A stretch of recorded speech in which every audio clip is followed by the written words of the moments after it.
I still remember that day actually quite vividly. If you were approached by a manager and then given a letter, you will know that you were chosen to be retrenched. It's a very sinking feeling.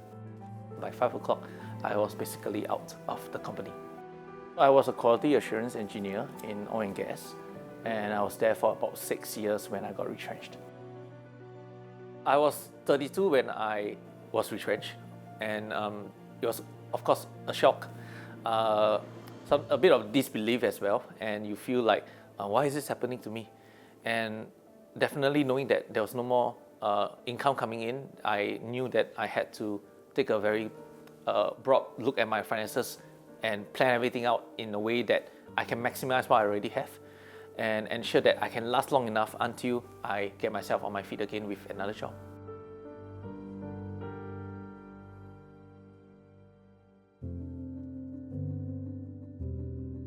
I really did not have too much personal expenses at that point in time, other than food and travel, transport, and my bills.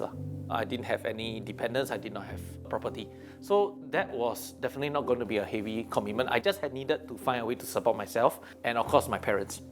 I basically reduced my lifestyle to really the pure, just eating at hawker centers at most. If not, I'll just stay at home and eat my mom's home-cooked food.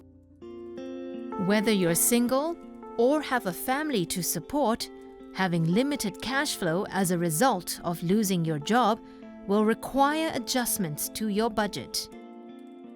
Typically, 40% of your income should be devoted to your expenses. If you can reduce this further, that'd be great. The 30% you're using to repay your mortgage, that might not be able to be changed, right? Because it is a fixed commitment. Same thing for your coverage that you are using, that maximum 10%. Those figures may be a little hard to adjust, but you can definitely reduce your expenses. Cutting costs could mean doing without tuition for your kids or sticking to house brands in the meantime. The retrenchment episode 8 years ago taught Elijah the value of income preservation.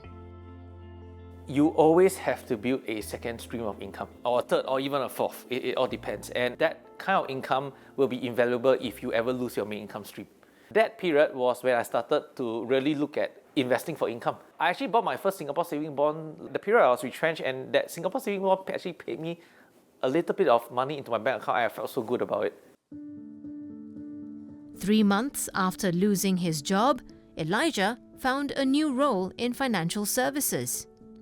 Since then, he's focused on helping clients build income resilience. If you can have at least 12 months of expenses in liquid form, that is good.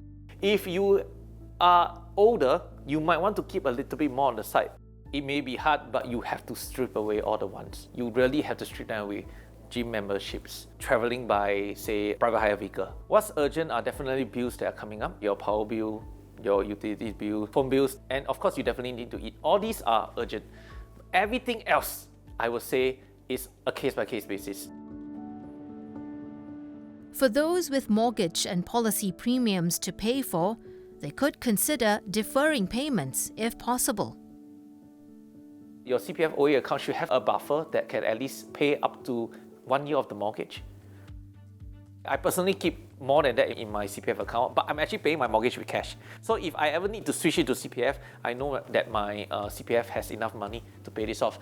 So if, however, you are in a situation where CPF is depleted, cash is also running low, I would say you have to speak to institution that lend you the mortgage and see if anything can be worked out. They may be able to offer you some reprieve in that aspect.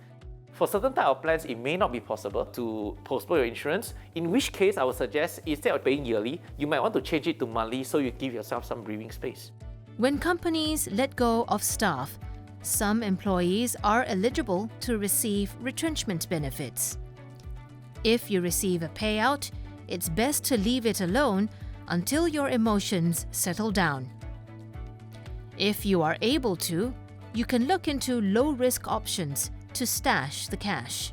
You can leave it in the bank, nothing wrong with that. You could put it in a fixed deposit, you could put it in some T-bills, SSBs, nothing wrong with that. You could put it in a money market fund. If you wanted to, you could use it to pay off loans.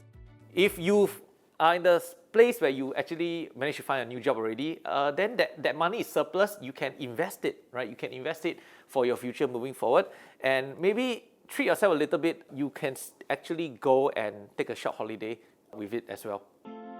No one wants to lose their job, but it pays to plan for the worst. So the first step is to plan ahead. Make sure that you've got enough emergency funds. Make sure you got a float to take care of your day-to-day. And after that, once you've taken care of that, plan further by ensuring that you got a second stream of income, so that if your first one stops because you are retrenched, you have a second stream of income to continue to get by while you work things out. Some people take longer to find a job. Some people may be able to find a new job within months. Everyone moves at their own pace. Just make sure, no matter what you do, you're working on something that puts you back on that path where you can earn an income again to continue to support your family.